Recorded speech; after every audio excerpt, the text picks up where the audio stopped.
तो आज भी बहुत से लोगों के ऐसे सवाल रहते हैं कि लड़की होकर क्या ही बिजनेस कर लेगी। कितना कमा रही थी वो? That's it. ये मैं 2 साल बाद बताना चाहूंगी कि मैं कितना कमा लेती। अगर आपको कुछ करना है तो आपको 4 लोगों को ढूंढना वो 4 लोग आपकी EMI नहीं भर रहे, 4 लोग आपका घर कर्ज नहीं चला रहे, 4 लोग आप दुखी क्यों हो वो नहीं पूछ रहे, सिर्फ वो बातें कर रहे हैं। तो उन 4 लोगों से हमें क्या मतलब है? कस्टमर के दिमाग में रहता है कि सस्ता और अच्छा, जहाँ सस्ता मिलेगा, अच्छा मिलेगा, कस्टमर खुद ऑटोमेटिकली आ जाएगा। ना। कॉन्फिडेंस कैसे लाते हो तुम? वो बचपन से ही है। अच्छा, क्योंकि हम बोलते भी जुबान के लिए तो 10 रुपए कम कर ही सकते। तो हम चाय पिला देते हैं 10 रुपए ही। मैं बोलती आइए मैम आपको हम चाय पिला देते, नाश्ता करवा देते हैं। कितने कस्टमर्स बोलते हैं कि आई थिंक मुझे ऐसा लगता है this is called a business. 400 का माल 400 में, 399 में नहीं मिलेगा। एक बार लेके जाओ, संतुष्ट होके जाओ, वापस मत आना। दूसरी बार लेने आना, ना रिटर्न करेंगे ना एक्सचेंज करेंगे। ये हमारी पॉलिसी है।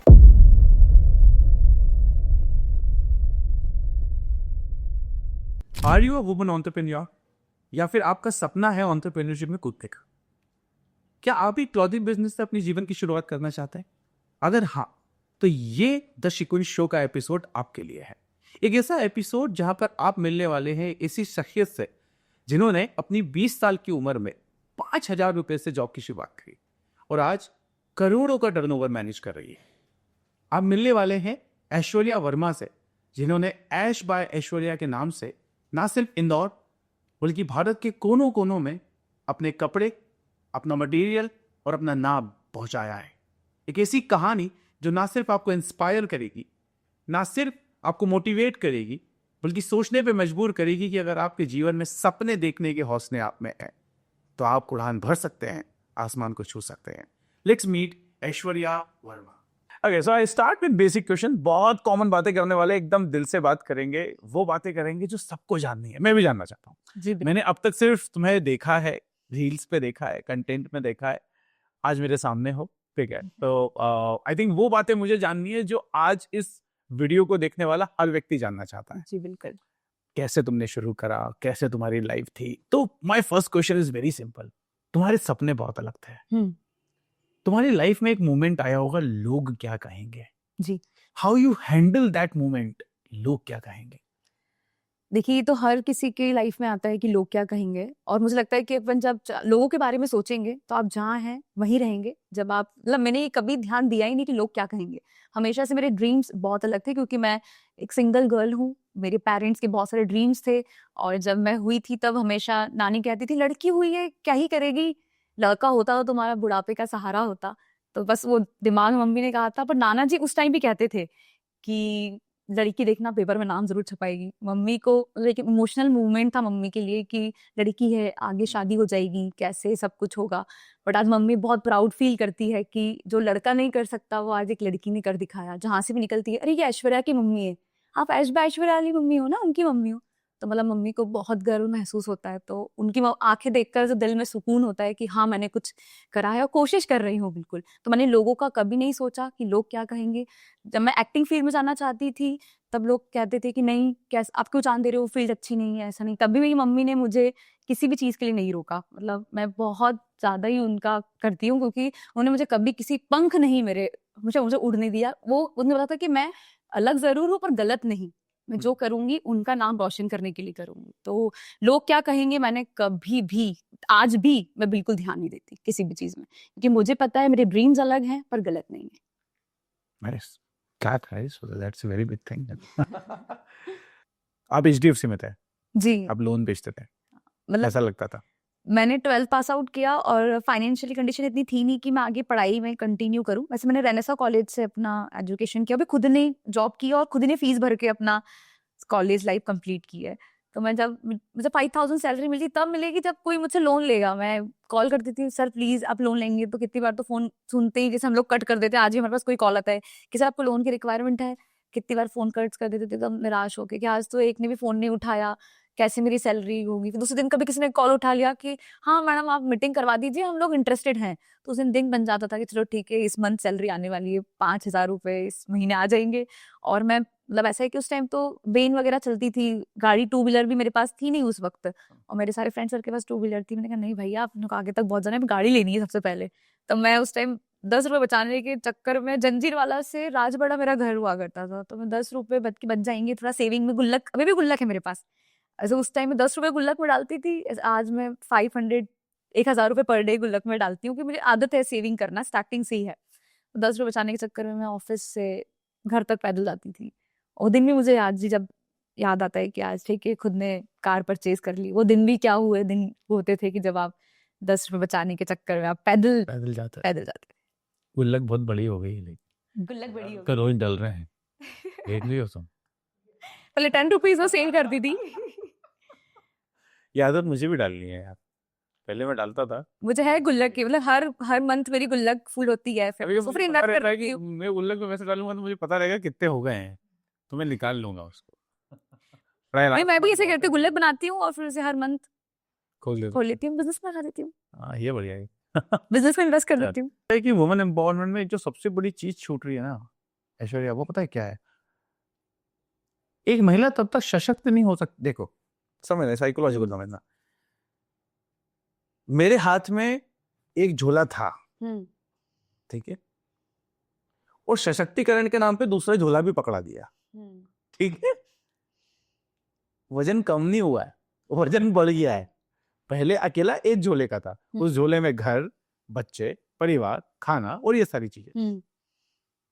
अरे तुम्हें सशक्त होना चाहिए तो तुम्हें पढ़ना भी है, लेकिन मम्मी मेरे हाथ में तो एक झोला है, वो झोला तो रखना पड़ेगा। हाँ वो तो है, दूसरा झोला भी उठाओ। हाँ हमने सबसे ज्यादा अपोजिट जेंडर को झोला नहीं थमाया, बल्कि उसके झोले का आधा वजन इस झोले में डाल दिया। Are you getting my point? हाँ। मतलब जैसे पहले कमाने की जिम्मेदारी आदमी के अकेले हुआ करती थी, तो अब औरत भी कमाती है, अच्छी बात है, लेकिन ये जो दूसरे हाथ का झोला था वो भी है, ये भी तो आधा हाथ शेयर होना चाहिए ना। तो एम्पावरमेंट में मुझे लगता है जो चीज छूट रही है वो चीज ये है कि एम्पावरमेंट महिला को ही किया जा रहा है, पर मुझे लगता है वुमेन एम्पावरमेंट में अगर आदमी की दिमाग की सोच को बदल दिया जाए कि ये झोले का वजन भी आधा करो और तुम्हारे वाले का आधा मुझे दो, तब जाके हम एक तराजू में कैलकुलेट हो पाएंगे। अभी दोनों झोले मेरे पास। और वैसे ना कि हम जैसे मेल घर पे आया है वर्क करके तो वो थक गया है, और फीमेल काम करके आई है तो वो थकी नहीं, उसको अभी और काम करना है, थक गई तुम क्या करा दूं मैं। ये तो फैक्ट वो है, बड़ा कठिन कदम चीज है बहुत। और मैंने तो भारत के ऐसे ऐसे इलाके देखे हैं ना कि मैं आपको महिलाओं की क्या कहानियां सुनाऊं। मैं तो मेरी शॉप पर ही महिलाओं की कहानियां सुनती रहती हूँ डेली, बड़ा खतरनाक। सब फीमेल्स हैं और आधे लोगों की शादियां हो चुकी है, उनके बच्चे वगैरह हैं, तो सब उनकी रोज की नई नई कहानियां मेरे सामने आती रहती है, आज ऐसा हो गया, आज वैसा हो गया। मैंने कहा बाप रे कैसा कैसा होता है लड़कियों के साथ, बहुत चीजें और हॉरिबल लाइफ्स होती हैं, बट क्या कर सकते हैं। कितना कमा रही थी? ये मैं 2 साल बाद बताना चाहूंगी कि मैं कितना कमा लेती हूँ। आईपीओ आने वाले हैं, आईपीओ वगैरह शेयर मार्केट लिस्टेड कंपनी को नहीं बनाना चाहिए? नहीं, बस मैं, भगवान ने बस चाहा तो इस 2 साल में कुछ बहुत अच्छा करना चाहती हूँ, भगवान ने साथ दिया तो डेफिनेटली सब कुछ अच्छा होगा। यार वो तो साथ देंगे यार, मतलब इसमें कोई दोहराई की बात ही नहीं है। कभी कभी जरूर थोड़ा सा, और मेहनत करने पे कभी पीछे नहीं हटना। मेरा सुबह से ऐसा है कि मैं सुबह 7 बजे उठ जाती हूँ, 7 to 8 थोड़ा सा एक्सरसाइज वगैरह पे अपने फिजिकल, क्योंकि आप फिट रहेंगे तो लगता है, तो काम ही हाँ फिजिक नहीं, हर किसी को फिजिकल फिट होना बहुत जरूरी है, अपनी खाने पीने पे बहुत ध्यान देना जरूरी है, क्योंकि मुझे लगता है कि आप फिट रहेंगे तो आप बहुत अच्छे से भागा दौड़ी करके अपने काम कर सकते हैं। तो मैं सुबह मॉर्निंग उठ जाती हूँ और अपनी अच्छी फिजिकल फिट के लिए एक्सरसाइज वगैरह करती हूँ। डांस, जैसे मैंने बताया कि मूड फ्रेश हो जाता है एक बार आप सुबह उठ के। जुम्बा क्लासेस भी मैं पहले ज्वाइन की थी मैंने, अभी थोड़ा सा स्टॉप किया क्योंकि वर्कलोड अभी बहुत ज्यादा है, सीजन चल रहा है, तो ये फिजिकल फिट होना भी आपको बहुत जरूरी है। जैसे बोलते हैं ना कि आप थोड़ा सा ओवरवेट हो गए तो आप इतना काम नहीं कर सकते, हर चीज में फिजिकल फिट होना आपको बहुत ज्यादा इंपॉर्टेंट है। Nice. So thank you so much Aishwarya, आपने हमें समय दिया। I think this podcast is not only for the woman entrepreneur, ये सबके लिए है जो अपने जीवन में कुछ बेहतरीन करना चाहते हैं। आज आपके सफर की शुरुआत एक सपने से हुई जी, जिसको आपने पूरा किया, और आप सपने आज भी देख रहे हैं, उनके मुकाम तक भी पहुंचेंगे। बहुत सारी लड़कियां सपने देखती हैं तो वो पूरे नहीं कर पाती, बहुत सारी जिम्मेदारियां उन पर रहती हैं, कोई जिम्मेदारियों में दब जाती हैं, कोई घर के प्रेशर्स में नहीं कर पाती हैं। तो मुझे लगता है कि आपका दिल कह रहा है ना कि एक बार कर, तो हर लड़की को वो चीज करनी चाहिए जो दिल कह रहा है। जैसे मेरे दिल ने कहा था ये कर, डेफिनेटली वो होता है। आज देख के अच्छा लगता होगा नहीं? हाँ, अच्छा लगता है। जब कभी कभार तो खुद ही फीलिंग होता है, जब मैंने स्टार्ट किया था कि यार एक टॉप से स्टार्ट करके आज इतना स्टॉक है गोडाउन में कि मुझे काउंटिंग नहीं है मेरे पास कि मेरे पास स्टॉक कितना है। आज जब एक गोडाउन में, पहले गोडाउन भी नहीं हुआ करती थी क्योंकि शॉप छोटी सी शॉप थी, अब मेरे पास 4 गोडाउन है ऊपर जो कि फुल है, मुझे याद नहीं है कि कितना स्टॉक वहां पर है। एक टाइम ऐसा भी था कि मेरे पास स्टॉक नहीं था। तो वो दिन जब मैं याद करती हूँ तब ऐसा लगता है कि यार सच में मैंने कर दिखाया। आज मेरे पास 4 गोडाउन है, वो भी फुल है स्टॉक से। इस टाइम तो 1-2 टॉप से स्टार्ट किया था, सिर्फ 2000 से स्टार्ट किया था, गिनती के 20-30 टॉप थे, और आज इतना स्टॉक है, ट्रेडिशनल है मेरे पास, वेस्टर्न है, उतना फुलफिल है कि मुझे काउंटिंग नहीं है मेरे पास। तो आप मेहनत करते हैं तो आप इस यहाँ तक जरूर पहुंचते हैं, और मेहनत इज इम्पोर्टेंट, बहुत इम्पोर्टेंट। क्या बात है, पड़ोसी भी हंस रहे हैं, देख रहे हो। Yeah, that's good. So, thank you so much for coming. और मुझे लगता है कि आपकी कहानी ना सिर्फ शिकुन से कनेक्टेड महिलाओं तक, बल्कि देश के कोने कोने तक पहुंचे। मैं चाहता हूं कि वो हर उस दिल और दिमाग तक पहुंचे जो अपने ज़िंदगी में उपलब्धियों को प्राप्त करना चाहते हैं, सपने देखना चाहते हैं, सपने देख के उड़ान भरना चाहते हैं, और आपकी कहानी उन्हें पंख दे सकती है। बिल्कुल। और मुझे लगता है कि अगर आप किसी के जीवन में इनडायरेक्ट या डायरेक्ट कोई भी मदद कर सकते हैं तो आप बिल्कुल करें। तो द शिकुंज शो हमेशा हेल्प करता है उन लोगों के साथ कनेक्ट करने की जो जिनके काम आ सकते हैं। आज आपके साथ यहाँ बात करके I also feel inspired by your journey. We are working for the women empowerment, we are working for the women support, especially for the entrepreneurship and education. Today I feel privileged in that.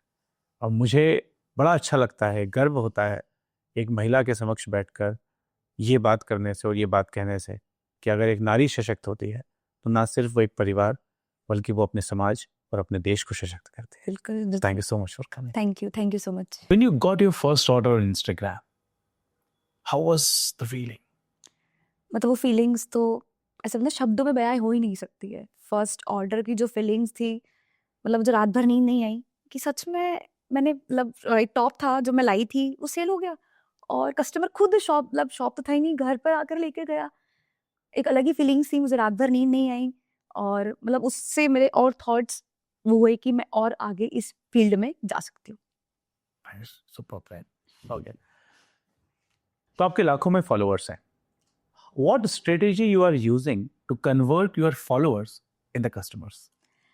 सबसे पहले मैंने strategy अपने mind में बनाई कि मेरी जो followers हैं वो क्या देखना पसंद करते हैं, फिर देखने के साथ साथ वो कौन से अमाउंट को खरीदना पसंद करेंगे। मतलब मुझे लगता है कि गर्ल्स किसी के लिए भी 100 रुपए बड़ी बात नहीं है। हाँ, true. 100 रुपए इन्वेस्ट करके कोई इस प्रोडक्ट घर पे मंगा के ट्रस्ट कर सकता है हमारे पेज पर कि हमने 100 रुपए का। मैं स्टार्टिंग 100 रुपए के टॉप से ही अपडेट किया कि मैंने फ्राइडे सेल लगाना स्टार्ट किया इंस्टाग्राम पर कि फ्राइडे सेल आपको सिर्फ 100 रुपीज में टॉप्स मिलेंगे।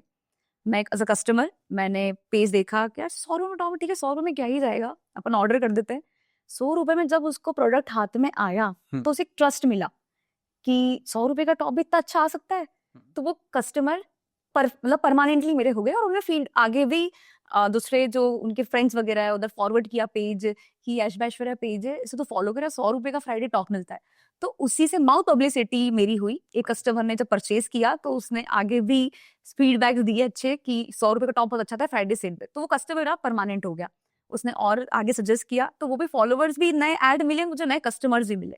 तो जब 100 रुपए के टॉप से मैंने स्टार्ट किया तो अब मैं जब ट्रस्ट हो गया है कस्टमर्स को तो 2500-3000 के प्रोडक्ट भी इजीली हम लोग इंस्टाग्राम पे सेल कर लेते हैं।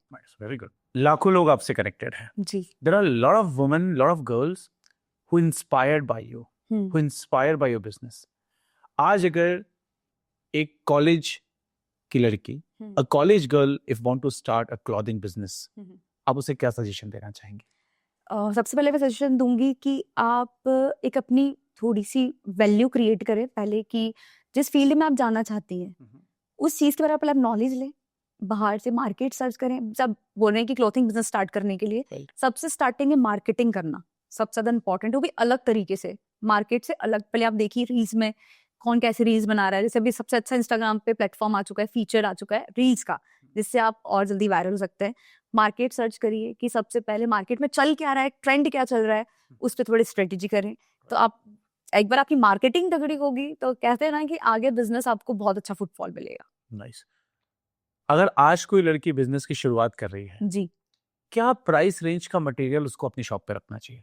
देखिए स्टार्टिंग में मैं चाहूंगी कि लो मार्जिन पे वर्क करना चाहिए। सबसे कस्टमर के दिमाग में रहता है कि सस्ता और अच्छा, जहाँ सस्ता मिलेगा अच्छा मिलेगा कस्टमर खुद ऑटोमेटिकली आ जाएगा। पहले आप लो प्रॉफिट मार्जिन में वर्क करिए। जब आपको लगता है कि मेरा बिजनेस स्टेबल हो चुका है तो आप आपका प्रॉफिट मार्जिन बढ़ा सकते हैं। Nice, okay. And when we talk about a particular cost, जैसे आपने 50 रुपए की कमाई से शुरू करा, जी 100 रुपए से आपने टॉप बेचना शुरू करा। जी। If somebody is starting a business, क्या प्राइस रेंज उसको रखना चाहिए?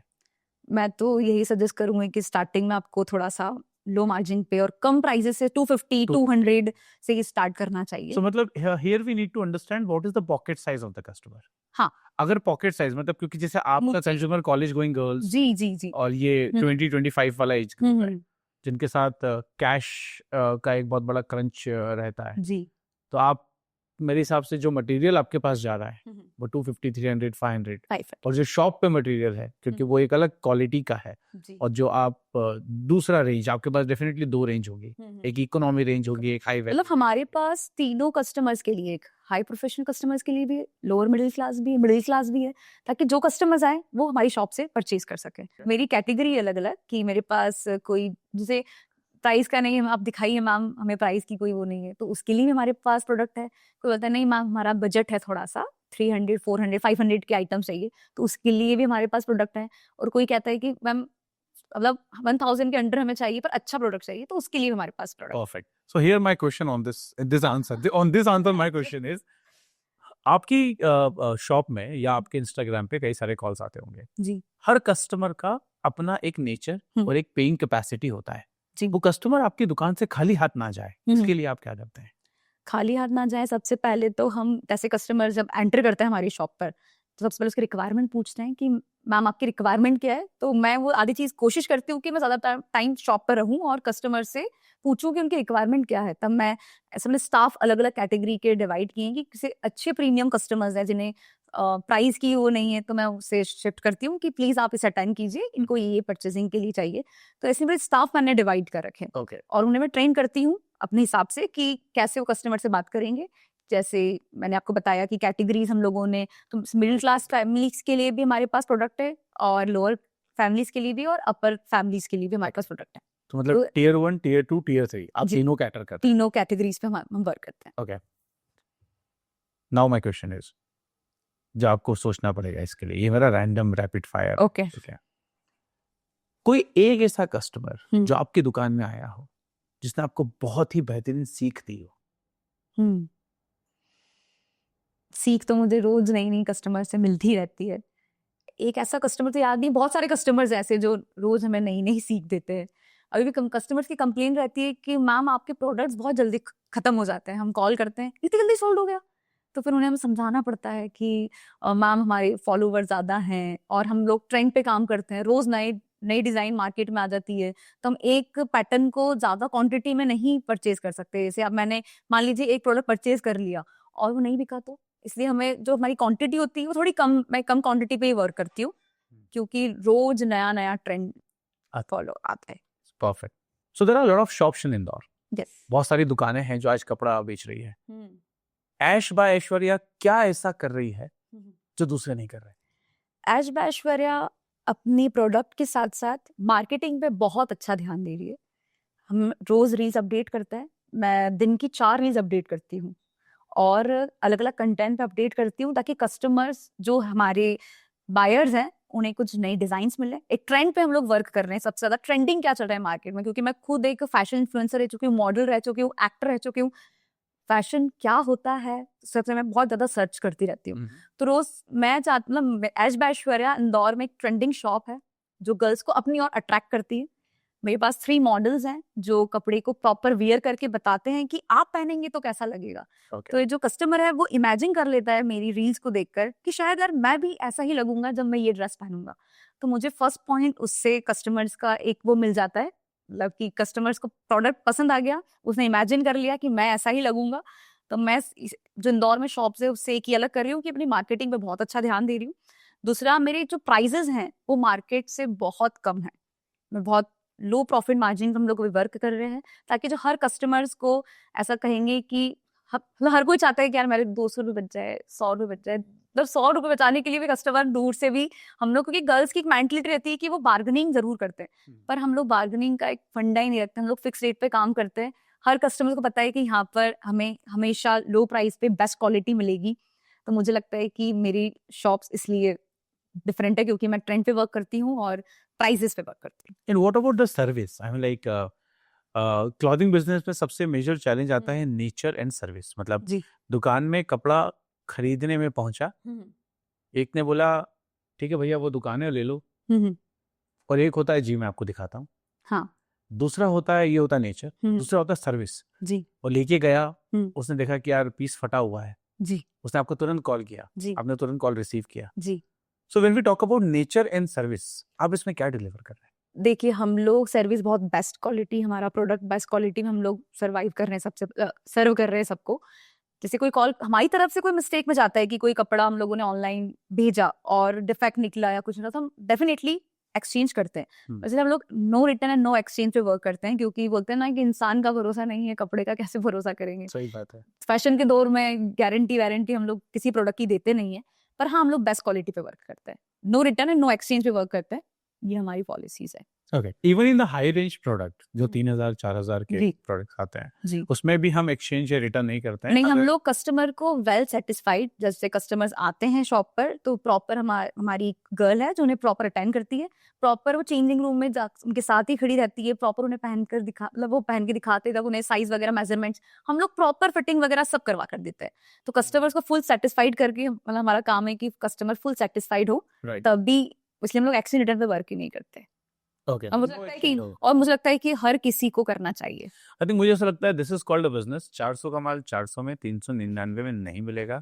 एक बार लेके जाओ, संतुष्ट होके जाओ, वापस मत आना। दूसरी बार लेने आना, ना रिटर्न करेंगे ना एक्सचेंज करेंगे। ये हमारी पॉलिसी है। बिल्कुल। That's a great thing. I think मुझे ऐसा लगता है इससे ना फिक्स रेट के धंधे में रिलेशन ज्यादा बनता है, बहुत ज्यादा बनता है, ट्रस्ट भी बिल्डअप होता है सर, क्योंकि हमारा मतलब जो फिक्स प्राइजेस पे जो काम करते हैं उनका ऐसा नहीं कि 500 रुपए बढ़ा के कस्टमर का सेटिस्फेक्शन के लिए, क्योंकि लड़कियों का रहता है कि मैम 100 रुपए कम कर दो, 200 रुपए कम कर दो, पर हमारा ऐसा काम है ही नहीं कि आप 500 रुपए उधर बढ़ा के आपके सेटिस्फेक्शन के लिए मैम ठीक है 500 रुपए कम दे देना, पर हम तो हमारी प्रॉफिट मार्जिन पहले ले चुके हैं आपसे, इसलिए हम लोग फिक्स रेट पे वर्क करते हैं। So what do you think? There are two category of business people. जी। वन जो इस टाइप के होते हैं, ठीक है, जो आपको बहुत सारे मार्केट में मिल जाएंगे, जो 2000 का माल 500 फिर कम करके ऐसे चल रहा है, अभी मार्केट में चल रहा है, ये चीज चल रही है। एक होता है जो आपके शॉप पे आप कर रहे हैं, जिसमें आप 200 है तो 200, 2000 है तो 2000, कोई भी आ जाए, रिश्तेदार भी आ जाए या दोस्त भी आ जाए, माल उतने में। दोनों बिजनेस में लंबे गेम की जब हम बात करते हैं, लंबा चलने की, कौन से कंज्यूमर के रिलेशन ज्यादा स्ट्रांग बनते हैं आपके हिसाब से? मुझे लगता है कि फिक्स प्राइस। उस समय कस्टमर क्या ये नहीं बोलता कि आप बहुत रिजिड है, क्या यार 1 रुपए भी कम नहीं कर रही हो यार? हाँ, कस्टमर फिर हम लोग, मेरी कन्विंसिंग पावर अच्छी है, कभी कभी मैं जब शॉप पर रहती हूँ तो मैं कस्टमर को समझाती हूँ कि मैम हमारा ऐसा काम नहीं है कि आपको पसंद आ गया तो 500 रुपए बढ़ा दिए और फिर जब काउंटर पे बिलिंग कराने आए मैंने 500 रुपए फिर कम कर दिए, हमारा ऐसा काम नहीं है, हम लोग फिक्स प्राइस पे काम करते हैं। ओके जी। तो क्या आपको इससे कभी आपका रिलेशन खराब हुआ? नहीं, कस्टमर थोड़ा कभी गुस्सा हो जाते हैं, फिर हमें मना भी लेते हैं, क्योंकि जैसे मैं मेरी बात करता हूँ, मैं अजीब टाइप का कस्टमर हूँ। मेरे को ऐसा लगता है कि अगर मैं 500 रुपए का कपड़ा खरीदने जा रहा हूँ तो 1 रुपए कम कराऊंगा, बट कराऊंगा स्वाभिमान की बात है। हाँ। जुबान की बात है, क्योंकि हम बोलते हैं भैया जुबान के लिए तो 10 रुपए कम कर ही सकते। तो हम चाय पिला देते हैं 10 रुपए ही। मैं बोलती आइए मैम आपको हम चाय पिला देते हैं, नाश्ता करवा देते हैं। कितने कस्टमर्स बोलते हैं कि आप चलिए मैम हमारे घर चलिए, मैंने ठीक है आप हमारे घर आ जाइए, हम खाना खिला देते हैं आप, बट हम लोग फिक्स प्राइस से कम नहीं करेंगे, बस फिक्स प्राइस पे हम लोग काम करेंगे। हमारे लिए कस्टमर्स भगवान है, हम आपकी बहुत इज्जत करते हैं। तो भगवान भाव नहीं करते? बिल्कुल नहीं, और राजा तो बिल्कुल नहीं करता है, जैसे आज शॉप पर है कि राजा बिल्कुल भी भाव नहीं करता है। आप किंग है, क्वीन है, तो आप कैसे भाव कर सकती है किसी भी चीज के प्रोडक्ट के? Customer is a king, king कभी भाव नहीं करता। कभी नहीं करता। अच्छी लाइन थी है। अगर मैं कभी भाव करने आऊंगा तो बोल sir you are the king sir, how you can do it sir? कैसा? ये बढ़िया है यार। लेकिन सम्मान की भी तो बात होती है ना यार। जी जी। ईश्वरीय मतलब कैसे होता होगा, मतलब वो समझ रहे भैया हमारे क्रेजी मैन वाले है। कई बार ऐसे कस्टमर आ जाते हैं, भैया 2000, भैया 100 रुपए तो कम करना पड़ेंगे भैया, ऐसी बात नहीं है। रिजर्वेशन। चलिए बैक नेक्स्ट आता है। If someone want to start a business, they are not having any physical store, जी, they just want to sell by Instagram, कोई टिप्स आप उन्हें देना चाहेंगे? जिनका स्टोर नहीं है और सिर्फ इंस्टाग्राम के थ्रू वो, हाँ बिल्कुल। मैं ऐश्वर्या वो इमेजिन कर रहा हूँ आज से कुछ साल पहले वाली। तो आज अगर कोई एक लड़की है जिसके पास खुद का फिजिकल स्टोर नहीं है, वो इंस्टाग्राम के थ्रू अपना बिजनेस खड़ा करना चाहती है, कैसे कर सकती है? बिल्कुल कर सकती हैं। पहले तो अपने जो फ्रेंड सर्कल्स हैं, सबके एक फ्रेंड सर्कल होता है, फ्रेंड सर्कल्स पर सबको कहिए अपने इंस्टाग्राम पर अपना जो पेज उन्होंने नया नया बनाया है उसे प्रमोट करे। हर कोई करता है। जैसे मेरे मान लीजिए 100 फॉलोवर्स है, मेरी फ्रेंड है उसके भी 100 फॉलोवर्स है, उसने भी इंस्टाग्राम पे अपना एड स्टोरी कर दिया, प्लीज फॉलो कीजिए, मेरी फ्रेंड ने नया बिजनेस स्टार्ट किया है। एक माउथ पब्लिसिटी भी होती है। तो डेफिनेटली उनका स्टोर नहीं है, वो ऑनलाइन बिजनेस अपना सर्कल में तो रन हो ही सकता है स्टार्टिंग में। ओके। और उन्हें जब अपने कस्टमर्स बनाने होंगे, क्योंकि किसी भी एक फ्रेश एंटरप्रेन्योर, एक व्यापारी को ये समझना बहुत डिफिकल्ट होता है कि मैं माल कैसे लाऊं जी, और कैसा माल लाऊं। तो जब हम बात करते हैं, आज अगर मान लेते हैं मुझे अपना क्लॉथिंग बिजनेस इंस्टाग्राम पे शुरू करना है, तो मुझे परचेसिंग करते समय, माल खरीदते समय किन बातों का ध्यान रखना जरूरी है? देखिए असल में मार्केट सर्च कीजिए, आपका आसपास जो कॉम्पिटिटर्स हैं, क्लोथिंग बिजनेस में बहुत सारे कॉम्पिटिटर्स हैं, वो क्या प्रोडक्ट रख रहे हैं, क्या मार्जिन रेट पे रख रहे हैं, क्या क्या उनके रेट्स हैं, पहले आप उन्हें देखिए। मार्केट में क्या ट्रेंड चल रहा है, उसी हिसाब से आपकी परचेसिंग होनी चाहिए। कि हाँ, मार्केट में लड़कियां ऐसे आज पसंद कर रही हैं, ऐसे सिंपल पहनना आजकल बहुत ज्यादा, जैसे जेनजीज हैं वो सिंपल ओवरसाइज टी शर्ट हो गया, बैगी जीन्स हो गई, शॉर्ट कुर्तीज आजकल लड़कियां बहुत ट्रेंडिंग, समर आने वाला है, शॉर्ट कुर्ती से झुमकियां पहन ली। तो इंस्टाग्राम पे ट्रेंड स्टार्ट होता है, तो पहले आप इंस्टाग्राम को स्टडीज कीजिए। तो ऐसा भी ना कि अपन एक रील किसी को शेयर की तो उसी टाइप की रील्स हमें आने शुरू हो जाती है, तो हमें ट्रेंडिंग पता चल जाता है कि क्या ट्रेंड है। मार्केट जाइए, ट्रेंडिंग क्लॉथ्स परचेज कीजिए। Nice, perfect. तुम्हें कभी ऐसा नहीं लगता कि मैंने अपनी दुकान खोली और 4-5 दुकानें और आसपास में खुल गई, क्या धंधे में आ गई मैं? ऐसा कभी नहीं, कभी नहीं लगता, क्योंकि मुझे लगता है कि हाँ मैं अलग कर रही हूँ सबसे, ये मुझे खुशी होती है। एक खुद पे कॉन्फिडेंस और ओवर कॉन्फिडेंस, कॉन्फिडेंस कैसे लाती हो तुम? वो बचपन से ही है। अच्छा। और ऐसा बोलते हैं ना कि जिनकी बर्थडे 28, 1, 10 वाले होते हैं, उनमें पैदाइशी कॉन्फिडेंस होता है। 5 वालों में नहीं होते? मतलब होता है मूलांक 1 होता है उनका, सूर्य उन्हें रोल करता है, अच्छा। तो वो राजा किंग्स होते हैं अपने आप में ही।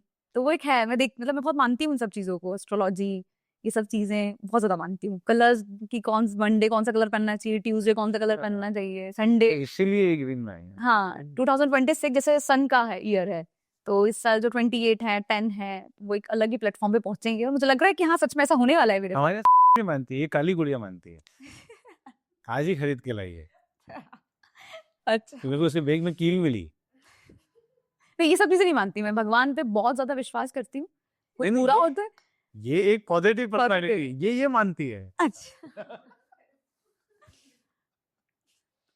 एक भगवान पे बहुत ज्यादा बिलीव है मुझे बचपन से ही। हाँ भी चाहिए। मैं छोटी थी जब से ही आरतियां करना घर में और मंदिरों में आरती गाना और ये सब चीजें करती थी, तो आज भी इन सब चीजों को बहुत ज्यादा मानती हूँ। सुबह सूर्य को भगवान को जल चढ़ाना, एनर्जी, हनुमान चालीसा पढ़ना, तो सुबह 1 घंटा पूजा डेली का है।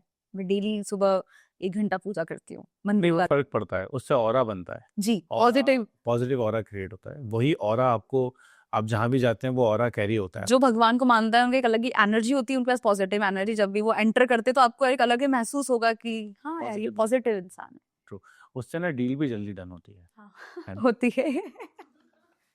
नए नए रास्ते मिलते हैं, भगवान नए नए रास्ते आपको खुद ढूंढ कर लाके देते हैं। In my entire career, by the grace of my guru ji and Hanuman ji, एक भी कस्टमर मेरा जिसको मैंने पिच किया हो वो ना बना हो, इतिहास में ऐसा एक भी क्लाइंट नहीं। We have 500 colleges ji as a consumers, ji, not even a single customer who said no. And our deal size is very high. Google collaborations is cost around 23 lakh, 18 lakh. Google जो collaborations हम करते हैं, Microsoft collaboration is cost around again 30 lakh, 25 lakhs. Great. So not even a single customer who said no. And I believe in this power. Aura आपके अध्यात्म से बनता है, कृपा से बनता है, बिल्कुल। जिन्हें आप मानते हैं। मैं अपने गुरु को मानता हूँ, उनकी कृपा से मुझ में ऑरा आता है। हनुमान जी को मानता हूँ, उनकी कृपा से ऑरा आता है।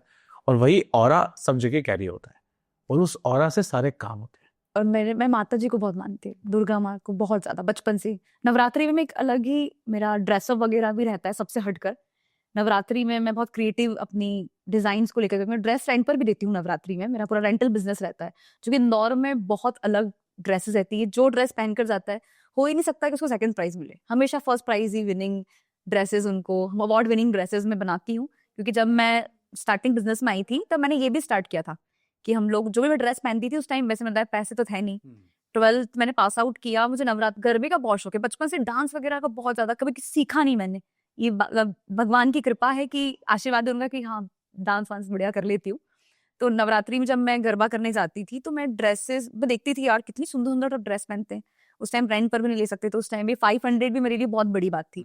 तो मैं, मेरे पास सूट्स वगैरह रहते थे, तो खुद के सूट्स को कट करवाना, ऊपर का जो टॉप है उसे अलग करवा के, नीचे का पैटर्न अलग करा के लेस वगैरह यूज कर लेना, जैसे अभी मार्केट है हमारा चोर बाजार जिसको कहते हैं हम लोग, वहां से लेस वगैरह लेकर प्रॉपर ड्रेस बना लेना, और वो सबसे अलग लगती थी। और जब लड़कियां मुझे देखती थी यार इसने कितना अच्छा ड्रेस कहाँ से लिया ये? कहाँ से लिया होगा, तो उन्होंने मुझसे पूछती थी भी आकर कि मैडम आपने जो ड्रेस पहनी है कहाँ से रेंट पे ली, तो मैं उनको बताती नहीं मैं रेंट पे नहीं बनवाई है। तो उन्होंने मुझे कहा कि आप ये मुझे रेंट पे दे सकती हैं, तो मैं खुद शॉक्ड कि सच में मैं ये ड्रेस रेंट पर भी दे सकती हूँ। जब से दिमाग में एक और रेंटल का आइडिया है कि हाँ मैं जो ड्रेस पहन रही हूँ मैं ये रेंट पर भी दे सकती हूँ। तो एक सेकंड बिजनेस नवरात्रि का बहुत अच्छा रिस्पॉन्स मिलता है मुझे इंदौर में, मान लीजिए 50% गर्ल्स ऐश-वैश के रेंटल ड्रेसेस पहन के नवरात्रि में गरबा करती हैं। I have a very important question to you. Life में जब हम एक नॉन एंटरप्रेन्योर फैमिली से बिलोंग करते हैं जिसमें कभी व्यापार हुआ ही नहीं है, आप एक ऐसी फैमिली से बिलोंग करती है जो बहुत इकोनॉमिक, फाइनेंशियली नॉर्मल फैमिली से बिलोंग करती है, राइट?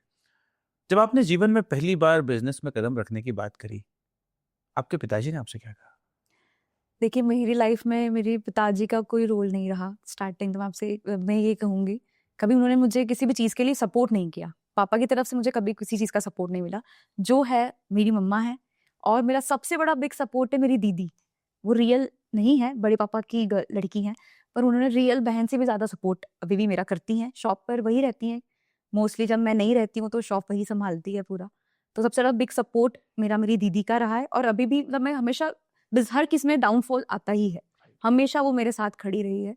जैसे पापा खड़े रहते हैं हर पर, मेरा फादर का कोई रोल नहीं रहा मेरी लाइफ में। तो एक विदाउट मेल, क्योंकि हमेशा लगता है लड़कियों को सिखाया जाता है बचपन से कि पापा सपोर्ट कर देंगे, फिर शादी के बाद हस्बैंड सपोर्ट कर देगा, तो मुझे लगता है कि मुझे ऐसा कोई सपोर्ट मिला ही नहीं बचपन से ना अभी तक, कोई मुझे सपोर्ट नहीं मिला। मुझे हमेशा फीमेल से सपोर्ट मिला, एक फीमेल का सपोर्ट जब मिलता है तो मुझे लगता है कि ऐश्वर्या जैसी चीजें आगे आती है। बेहतरीन। मुझे लगता है कि जब when we talk about empowerment, the woman stand for the woman is very important. जी, यही आपका कहना है। That's a big thing. तो जब आपने व्यापार की दुनिया में कदम रखने की बात करी, आप अच्छा खासा जॉब में काम कर रही थी, जी, पर्सनालिटी आपकी शुरू से स्ट्रांग रही है और आपका शुरू से पॉजिटिव रहा है। जब आपने व्यापार की दुनिया में when you were planning to enter in the entrepreneurship, तब आपकी मदर का क्या कहना था? मेरी मम्मी ने मुझे कभी भी किसी चीज के लिए नहीं रोका। तो हमेशा सब कहते हैं ना कि लड़की है, मतलब उन्होंने मुझे बॉम्बे तक भी भेज दिया अकेले। सब कहते थे लड़की को अकेली मत छोड़, हाथ से निकल जाएगी, क्या कर रही है तू। तो मेरी मम्मी कहती थी नहीं, वो सब जो कर रही है वो अच्छा ही करेगी। आज भी वो यही कहती है, तो जो कर रही है तेरे को अच्छा लग रहा है ना तो तू कर। तो मुझे लगता है कि हर एक गर्ल को एक ऐसी मदर चाहिए जो उसका हमेशा सपोर्ट करे वो चीज, क्योंकि मुझे नहीं लगता कि कोई भी गलत करना चाहेगा। हम सब कहते हैं कि अपने पेरेंट्स प्राउड फील करें, तो मुझे लगता है कि गर्ल्स को एक फ्रीडम देना भी जरूरी है, वो मम्मियां ही कर सकती है। जब आपने अपनी दुकान की ओपनिंग की, आपकी माँ आपके साथ होंगी, जी बिल्कुल थी। क्या फीलिंग थी उनकी? बहुत अच्छी फीलिंग थी। मेरी मम्मी ने कभी, एकदम छोटी सी शॉप थी एकदम, जब रेंट शायद उसका 4000 रेंट, हमारे ऑनर भी बहुत अच्छे थे जिस बिल्डिंग में हमारी शॉप है, वो भी काफी सपोर्टिव है। तो उन्होंने स्टार्टिंग में तो कहा कि बेटा तू कर, हम हैं तेरे साथ। तो एक छोटी सी शॉप हम लोगों ने मैंने स्टार्ट करी, और चेंजिंग रूम, मतलब फाइनेंशियली तो कुछ था ही नहीं, चेंजिंग रूम बनाने के पैसे नहीं थे। पर्दा लगाया, मतलब 100 रुपए का पर्दा खरीदा, पर्दा लगा दिया, पर्दे वाले पाइप्स लगा के उस पे हैंगर से टॉप कर दिए, टंग कर दिए, और अलमारी रखी हुई थी घर पे, अलमारी लेकर लगा दी, शॉप पे रख दी, और उसमें ही कपड़े रख लेते, जमा लेते थे। कस्टमर्स आते थे और ऐसे दिखाते थे अलमारी में से खोल कर ही। तो मम्मी बहुत बार इसमें जॉब, उस टाइम में जॉब भी करती थी, मेरी मीडिया की जॉब थी, मैं न्यूज एंकरिंग का वर्क भी करती थी, क्योंकि कह नहीं सकते कि बिजनेस पे आप, क्योंकि आपको, मुझे पैसे की तो नीड थी इसे, क्योंकि फाइनेंशियली हम लोग इतने स्ट्रॉन्ग थे नहीं, तो पैसे के लिए मुझे जॉब करनी पड़ती थी। 8000 मेरी उस वक्त टाइम सैलरी थी, 8000 रुपए मुझे मिलते थे, कि एक वो सेफ मनी था ना, कि बिजनेस हम लोगों ने नया नया स्टार्ट किया, चलेगा या नहीं चलेगा, पर विश्वास था मुझे अपने आप पर कि मैं कुछ तो करूंगी लाइफ में, क्योंकि मैं मेरी पेरेंट्स की सिंगल गर्ल हूँ और वो मुझे एक बेटे के रूप में देखते हैं कि हाँ ये लड़की अच्छे लेवल पर जाएगी, तो स्टार्टिंग से कुछ अलग तो करना ही था, तो साथ ही साथ जॉब भी मैं करती थी। Would you like to give a message, एक मैसेज जो आप देना चाहती हैं उन सभी लड़कियों को जो अपने जीवन में उड़ान भरना चाहती हैं? मैं यही मैसेज देना चाहती हूँ कि बिना किसी की परवाह किए, पहले तो 4 लोगों की बिना परवाह किए, जो आप दिल जिस पे खुशी आप महसूस करते, इसमें घुटन आप महसूस नहीं करते कि ये किस चीज, ये जो काम करने में मजा आता है उस काम में आपको डेफिनेटली सक्सेस मिलेगी। मतलब मुझे ये क्लॉथिंग बिजनेस है, बहुत मजा आता है। मैं आज भी, जैसे मैंने स्टार्ट किया था, मैं 50 से 100 कपड़े डेली पहनती थी और इतनी खतरनाक स्पीड हो गई थी कि 2 घंटे 1 घंटे में पूरे 50 टॉप पहन के वीडियो बना के अपलोड कर देना। तो जिस चीज में आपको मजा आता है, जिसमें आपका दिल लगता है, वो काम आप जरूर कीजिए, उसमें आपको बिल्कुल डेफिनेटली सक्सेस मिलेगी। Superb, nice. Two major things, one, कई सारे लोग ऐसे हैं जो व्यापार की दुनिया में उतरना चाहते हैं, नौकरी नहीं छोड़ना चाहते। हाँ, क्या सच में ये एंटरप्रेन्योरशिप, ये बिजनेस वुमन वाला जो सेगमेंट है, ये बहुत खतरनाक है क्या? मतलब मैं अभी भी परचेसिंग पर जाती हूँ ना, तो वहाँ पे मान लीजिए 90% मेल होते हैं, मैं एक अकेली फीमेल वहाँ पर खड़ी हूँ, तो सब जो मेल है मुझे देखते हैं लड़की परचेसिंग करने आई है। मैं दिल्ली जाती हूँ सिंगल, अकेले दिल्ली ट्रैवल करती हूँ, बॉम्बे ट्रैवल करती हूँ, सूरत ट्रैवल करती हूँ, अहमदाबाद ट्रैवल करती हूँ। वहाँ पे 90% मेल है और मान लीजिए जब 10% फीमेल है जो बिजनेस कर रही हैं, जो खुद परचेसिंग के लिए आती हैं, तो सब मुझे ऐसे देखते हैं कि लड़की होके बिजनेस कर रही है।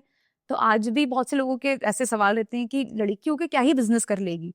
तो आज भी बहुत सारे जो, जहाँ से मैं परचेसिंग करती हूँ, देख ये लाखों रुपए का माल ये 2 मिनट में बेच देती हूँ। तो जो मेल्स हैं वो आपस में बात करते हैं, सच में ये कौन है जो लाखों रुपए का माल 2 मिनट में बेच देती है। तो मुझे लगता है कि वो सही है, एक फीमेल को आगे बढ़ना चाहिए हर चीज में। नाइस। ये बात आपने बहुत अच्छी कही कि 4 लोग क्या कहेंगे, वो बहुत मैटर नहीं करता, क्योंकि जब आप दुनिया में 4 लोगों की परवाह करने लग जाते हैं तो फिर तो आप कुछ नहीं कर पाते, आप कुछ नहीं कर पाते। बिल्कुल नहीं कर पाते। अगर आपको कुछ करना है तो आपको 4 लोगों को भूलना वो पड़ेगा। 4 लोग आपकी ईएमआई नहीं भर रहे, 4 लोग आपका घर कर्ज नहीं चला रहे, 4 लोग आप दुखी क्यों हो वो नहीं पूछ रहे, सिर्फ वो बातें कर रहे हैं, तो उन 4 लोगों से हमें क्या मतलब है। क्या बात है, तो 4 लोग मैटर नहीं करते, ये तो बात बिल्कुल। सही है। हमारे ऑफिस में भी हमें एक स्टिकर लगाने वाला है। एक्चुअली मेरी मम्मा, जैसे जब फर्स्ट टाइम, मेरी मम्मा को शुगर है, ब्लड प्रेशर है, उनकी किडनी में भी अभी इन्फेक्शन आया है और हार्ट की भी वो पेशेंट है। उनकी एज भी काफ़ी है, 65 प्लस है वो, क्योंकि मैं बहुत टाइम बाद आई थी घर पे। तो कहीं न कहीं उन अभी कहेंगे तो वो बहुत 2-3 बार ऐसा मोमेंट आया लाइफ में कि वो विशेष जुपिटर में एडमिट है और उनका मेडिक्लेम भी नहीं है और लाखों रुपए के जो बिल्स हमें हाथ में आते हैं, तो वो 4 लोग नहीं भरने आ रहे। तो मुझे लगता है कि मैं आज, भगवान की कृपा से, भगवान ने मुझे सब चीज़ दी है, तो मेरी मम्मी कितनी ज़्यादा खुश होगी कि आज मुझे विशेष जुपिटर जैसे हॉस्पिटल में मेरी बेटी मेरा ट्रीटमेंट करवा रही है। तो मैं अपने आप पे उस टाइम में और प्राउड फील करती हूँ कि भगवान ने मुझे मौका दिया, और वो भी खुद इतना प्राउड फील करती होंगी कि जो आज के ज़माने में लड़के बोलते हैं कि अनाथ आश्रम में अपने पेरेंट्स को छोड़कर आ रहे हैं, और लड़की होकर मैं अपनी मम्मा का ट्रीटमेंट विशेष जुपिटर जैसे हॉस्पिटल में करवा सकती हूँ, तो मेरी मम्मी बहुत ज़्यादा प्राउड फील करती होगी मुझ पे। और आज वो कहती है मेरी बेटी है ना, सब सँभाल लेगी, मुझे कोई टेंशन नहीं है। कि मौसी का कॉल आता है कि क्या कर रही है? बढ़िया, मैं तो ऐशो है ना, सब सँभाल लेती है।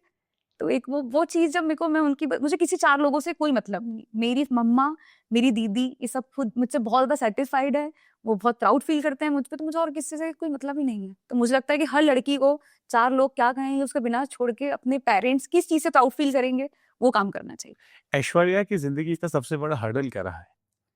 वैसे तो बहुत सारे। एक ऐसा हर्डल जिसने जिसने रोक दिया हो, या जिसने, जैसे फाइनेंशियल, हुँ, ये बहुत बड़ा हर्डल होता है कि बहुत। अगर अगर उस टाइम मेरे पास 10 लाख होते तो शायद मैं और अच्छा कर सकती थी। हाँ। तो ऐश्वर्या की जिंदगी में बहुत सारे हर्डल्स आए होंगे, जी, बहुत सारे। कुछ ऐसे हर्डल्स जो आपको याद हो और जिसमें आपने एकदम बाउंस बैक किया हो? ऐसा था कि मुझे बिज़नेस एक्सपांड करना था, और वैसे मुझे बताया मैंने, मम्मी शुगर, ब्लड प्रेशर इनको है और उनका मेडिक्लेम नहीं है, उनका ट्रीटमेंट कराना, अब मुझे बिज़नेस में भी पैसे लगाना है, ट्रीटमेंट भी कराना है। तो उस टाइम का जो डाउनफॉल था मेरे साथ, मतलब मान लीजिए 2 साल मैंने कैसे बिज़नेस में, क्योंकि स्टॉक भरने के लिए, स्टॉक खरीदने के लिए कम से कम लाखों रुपए का वो खर्चा है। सही बात है। इधर बिल्स मम्मी के, जो विशेष जुपिटर्स के हॉस्पिटल्स के जो बिल है, तो मुझे बहुत, 2 साल थे मेरे लिए वो बहुत खतर, पर मैंने हार नहीं मानी कभी भी, किसी भी चीज़ के लिए मैंने हार नहीं मानी कि नहीं मैं कर लूँगी। भगवान पे मुझे भरोसा है। ये बुरा टाइम है नहीं सिखाए रहा है कुछ मुझे कि कौन मेरे साथ है, कोई किसी के साथ नहीं खड़ा होता। फाइनेंशियली जब आप या तो हॉस्पिटल में तो जो आपके साथ खड़ा है वही सबसे आपका कहेंगे खास है, जो हॉस्पिटल्स में नहीं खड़े हैं तो वो क्या आपके खास होंगे। तो मुझे लगता है कि आप खुद जब पैसा आपके पास आता है वो ही आप वो इतनी मेहनत कीजिए ताकि कोई प्रॉब्लम्स ना हो आपको आगे इन फ्यूचर में, जब आपके कोई पेरेंट्स वगैरह किसी भी चीज को फाइनेंशियली प्रॉब्लम हो तो आप वो कर सकते हैं। एनी रोल मॉडल क्या है? ऐश्वर्या बहुत सारे लोगों की रोल मॉडल है, कई सारी लड़कियां हैं, मैं नाम नहीं ले सकता, बट 2-3 ऐसी हैं जो हमारे भी टच में है, जो अभी मिडिल लेवल में बिजनेस कर रही हैं क्लॉथिंग का, उनके सपने हैं आपके जैसा बिजनेस करना। जी। सो ऐश्वर्या, ऐश बाय ऐश्वर्या कई सारे वुमेन क्राउड का एक रोल मॉडल बिजनेस है, लेकिन ऐश्वर्या किसको रोल मॉडल मानती है? रोल मॉडल मैं अपनी मम्मा को ही मानती हूँ, जो मुझे हमेशा हिम्मत देती रहती है डेली, रोज आगे बहुत अच्छा होगा, देखना तू एकदम स्टार जैसी चमकेगी। तो मेरी रोल मॉडल मेरी मम्मी है, जिन्होंने मुझे हमेशा बहुत हेल्प की हर चीज के लिए, फाइनेंशियली नहीं करी पर एक स्ट्रॉन्ग वुमन की तरह हमेशा मेरे साथ खड़ी रही। मुझे लगता है फाइनेंशियली हेल्प से ज्यादा पीछे एक सपोर्ट की सपोर्ट की जरूरत जरूरत है। मुझे याद है जब मैं कॉल सेंटर में जॉब करता था, और उस समय जब मैंने अपनी मम्मी से किचन में कहा कि mummy I want to start a business, मुझे बिजनेस की शुरुआत करनी है, तो मेरी मम्मी ने रोटी बनाते बनाते मुझसे एक बात बोली थी, एक घर की छत अपनी है, इसके अलावा मैं तुझे कुछ नहीं दे सकती। हाँ। तो ट्राई कर ले, 1 साल 2 साल, जवानी तेरे पास है, तो ट्राई कर ले, कुछ नहीं होगा तो छत अपनी है, वापस आ जाना। हाँ। वो एक सेंटेंस ऐसा था जिसने करोड़ों रुपए की कमी पूरी कर दी थी। वो अभी भी है पूरा। तो कभी ऐसा लगता है कि पैसा से ज्यादा ना आपको एक पुश की जरूरत होती है, पुश अगर वो पुश मिल जाए तो जिंदगी में फिर आप आगे कर लेते हैं। अभी भी बस वही पुश है मम्मी का कि कर तू आगे बहुत चाहिए, देखना अभी आगे तो और बड़े बड़े काम करने हैं। मैंने कहा हाँ, बिल्कुल। अच्छा एक बात बताओ, तुम्हारी लाइफ में बहुत सारे हर्डल्स थे, कुछ पर्सनल चैलेंजेस भी आए थे, कभी कभी ऐसा नहीं लगता कि वाई मी, मैं ही क्यों यार, मतलब भगवान ने, मैं रोज सुबह अगरबत्ती लगा रही हूँ, मैं रोज सुबह दीपक जला रही हूँ, मैं रोज आपके सामने 1 घंटा बैठती हूँ, फिर भी मैं ही क्यों? मुझे लगता है कि भगवान से प्यार करते हैं ना, मतलब जो आगे जिसके लिए बड़ा कुछ सोच रखा होता है तो उसे प्रिपेयर करते हैं छोटी छोटी चीजों से, टक टक टक टक कि छक्के मारना है, छक्का मारना है, तो पहले 1-2 ट्रायल बॉल्स तो खिलाए इसको कि कैसा ये उतर पा रही है कि नहीं पा रही है। तो मेरी लाइफ में जो भी सब चीजें आई तो भगवान ने मुझे बहुत ज्यादा सीख दी है। सबसे पहले तो कौन आपका है कौन आपका नहीं है ये आपके बुरे टाइम में पता चलता है। तो इसलिए जरूरी है पूरा टाइम लाइफ में आना, बहुत जरूरी है कि जब आप अच्छे टाइम में पहुंचते हैं तब आपको पता चलता है कि कौन मेरे साथ खड़ा था। इसलिए बुरा टाइम आना मुझे लगता है कि बहुत ज्यादा जरूरी है कि आपको भगवान उसी को बुरा टाइम मुझे लगता है देते हैं जिसको एक टॉप पे पहुंचाना होता है। क्योंकि वाई मी, मुझे हमेशा ऐसा लगता है कि जब आपकी जिंदगी में कुछ गलत होता है ना, तो आप आंख बंद करके जब बिस्तर पे बैठते हैं तो नहीं, मैंने कभी नहीं कहा कि क्यों मैं ही क्यों? कभी नहीं कहा। भगवान को आज भी देती हूँ, धन्यवाद देती हूँ। मैं रोज सुबह भगवान से कुछ नहीं मांगती हूँ, सिर्फ धन्यवाद देती हूँ कि आपने मुझे वैसे ही बहुत कुछ दिया है। हमारी तो कोई वैल्यू ही नहीं है दुनिया में, कब आए कब चले जाएंगे, पर भगवान ने वैसे ही सबको बहुत कुछ दिया है और उसे पहचानना आप ही को है कि कंप्लेन क्यों करना है। भगवान ने कितनी सारी चीजें दी है, देखा जाए तो कितने लोगों के पास हाथ नहीं है पैर नहीं है, वो कंप्लेन करे तो समझ में आता है हम तो सब कुछ है कंप्लीट, 2 आंखें हैं 2 हाथ है 2 पैर है, चल सकते हैं फिर सकते हैं, जो इच्छा है खा सकते हैं देख सकते हैं। तो भगवान की ब्लेसिंग्स है हमारे ऊपर बहुत सारी। अगर मैं सवाल पूछूं, ऐश्वर्या का विजन अब क्या है? ऐश बाय ऐश्वर्या अगले कुछ सालों में कहाँ जाना चाहता है? अगले यार 2 सालों मतलब मैं तो चाहती हूँ 2 साल में एक बड़ा सा ब्रांड क्रिएट करना चाहती हूँ। इंदौर के साथ साथ मैं अदर सिटीज में भी अपना एक आउटलेट ओपन करना चाहती हूँ। तो मेरा प्लानिंग है कि 2 से 3 साल में मैं इंदौर में और बड़ा एक आउटलेट प्लान करूँ, और साथ ही साथ अदर्स बहुत सारे लोग, गुजरात के बहुत कस्टमर्स हैं हमारे पास, अहमदाबाद के बहुत कस्टमर्स हैं, बॉम्बे के कस्टमर्स हैं, तो चाहती हूँ कि मैं ऐश बाय ऐश्वर्या को वहां तक भी अपना स्टोर ओपन करूँ, बॉम्बे में और करूँ। मल्टी स्टेट्स में जाना जी चाहता है। जी बिल्कुल। Nice, that's a big. सपने बड़े होंगे डेफिनेटली आप पहुंच जाओगे, बोलते हैं ना कि माइंड से आपका सोच बड़ी है तो आप पहुंचोगे। तो क्या आप इस तो बात को मानते हैं कि क्या ऐश्वर्या के जीवन में सपने मायने रखते हैं? बिल्कुल मायने रखते हैं, बहुत ज्यादा मायने रखते हैं। बचपन से ही बहुत सपने देखे मैंने और अभी भी देख ही रही हूँ। और मतलब भरोसा अपने ऊपर बहुत होना चाहिए कि मैं कर लूंगी। आप रोज बोलते ना कि मैं कर लूंगी, डेफिनेटली आप कर लेते हो। आप बोलते नहीं मेरे से होगा ही नहीं, करूँ नहीं करूँ, कोशिश करूँ नहीं। आपको कोशिश करना जरूरी है, घर में बैठे बैठे कुछ नहीं होता है, आपको बाहर निकलना पड़ेगा, दुनिया से डील करनी पड़ेगी, कैसे कैसे लोग होते हैं वो आपको सब मुझे लगता है कि 20 आज मैं 28 हूँ, 28 में मैंने 50 जब 50 साल की होंगी उसका नॉलेज मैंने अभी ले लिया, क्योंकि मैंने दुनिया देखी है, दुनिया में लोग कैसे होते देखा है। जब आप घर से बाहर निकलते हैं तभी आप ये सब चीजें देख पाते हैं। Nice. तो लड़कियों को घर से बाहर भी निकलना चाहिए, दुनिया कहाँ है कहाँ से कहाँ पहुंच रही है, आपको बहुत नॉलेज मिलता है। So we have some rapid fire, 4 question है और आपको ईमानदारी से जवाब देना है। जी। फैशन बिजनेस में सस्टेनेबल फैशन या fast fashion, fast fashion, international market या देसी बाजार, देसी बाजार, प्रॉफिट मार्जिन मैटर करती है या customer satisfaction, customer satisfaction, legacy brand या जो ज्यादा पैसा दे वो धंधा? जो ज्यादा पैसा दे। Perfect, okay. सो एक सवाल हमारा पेंडिंग है बट ठीक है, उस पर हम ज्यादा जाएंगे नहीं। Would you like to cover personal things, कुछ ऐसी बातें जो तुम बताना चाहती हो जिससे जो लोगों को नहीं पता तुम्हारे बारे में, तुम्हारी जिंदगी के कुछ ऐसे किस्से जो लोग सुन के मोटिवेट हों, जैसे तुमने 5,000 से शुरुआत करी। जी, मतलब मैंने, सब लोग सोचते रहे कि यार सब इंसान एकदम से बड़ा हो जाता है, तो कोई भी एकदम से कुछ नहीं होता, आपको हर चीज सिचुएशन के साथ टाइम लगता है, पर आप में खुद में कॉन्फिडेंस है कि मैं एक दिन ये बनूंगा, तो आप डेफिनेटली बनेंगे। जैसे मैंने बचपन से सोच रखा था कि मैं कुछ अलग करूंगी, डिफरेंट करूंगी। मुझे सेलिब्रिटी बनने का बहुत शौक था बचपन से, कि मुझे टीवी पे आना है, मैं दिखूं, लोग मेरे आगे पीछे घूमे कि अरे ऐश्वर्या ऐश्वर्या, तो ये मुझे बचपन से ही बहुत था। और मतलब भगवान ने, चलो ठीक है, सेलिब्रिटी नहीं बनाया, सीरियल्स तक नहीं पहुंचाया, पर इंदौर में भी आज 80% गर्ल्स मुझे फॉलो करती हैं, तो मेरे लिए ये एक ब्लेसिंग है भगवान की, ताकि मुझे 80% गर्ल पसंद करती हैं, फॉलो करती हैं इंस्टाग्राम पर। तो मैं बहुत ज्यादा खुश हूँ उस चीज को लेकर। That's a big thing.